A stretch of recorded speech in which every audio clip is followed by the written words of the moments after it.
Hey guys, this is Dave with Gen 3D Tech, and today we're taking a look at the Coldclutch Rapid mouse pad. It's a 450 by 400 millimeter pad, 3 millimeter thick. It gets rolled up in a box, and it's mostly laid flat. There's a little bit of a wave on each edge. I don't really notice it when you're using it though. That's not completely uncommon on pads that are rolled up. The surface of it's kind of a silky, synthetic feeling surface, which is actually very similar to the Fantech Agile pad, which they call Speed Silk. You can see that right here. Slightly different colors. Is definitely a little bit darker, but you can even hear they even sound very similar.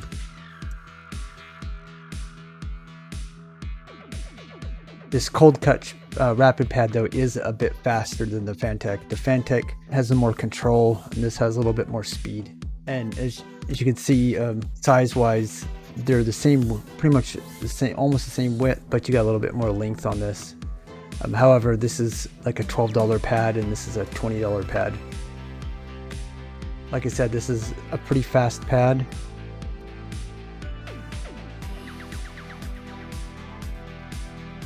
Glass gates don't work the best on this pad though.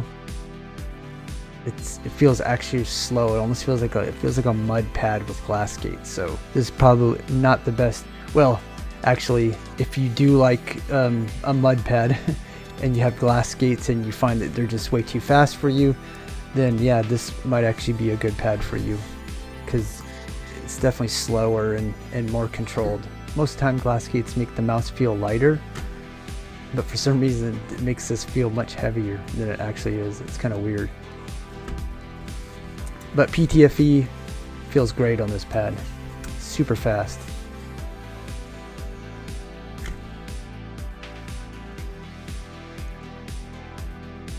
Consistency, side to side, up and down, feels the same.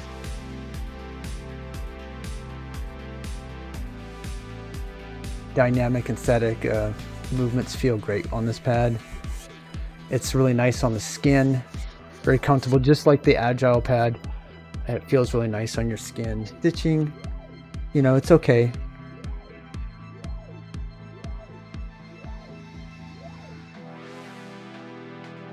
There's nothing wrong with this stitching at all. It's pretty decent.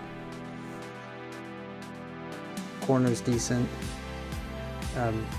This right here is actually raised up a little bit, but it's really hard to feel, so I wouldn't worry about it too much. Same with over here. This is a little bit more raised feeling. Yeah, you can actually feel the letters. The symbol's not as bad, but the letters. If you're the kind of person that uses your whole mouse pad, you may not like that, but I never go near the edges, so it's not an issue for me.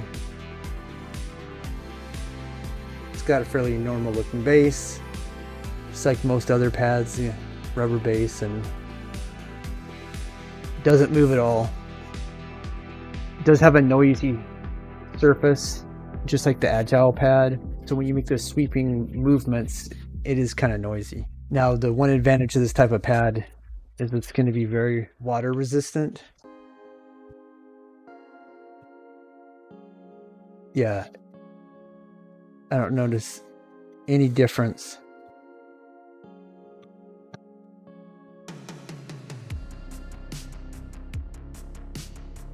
Yeah.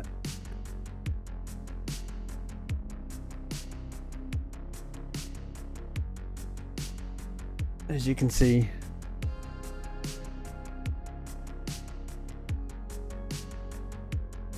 water disappears very quickly on this pad.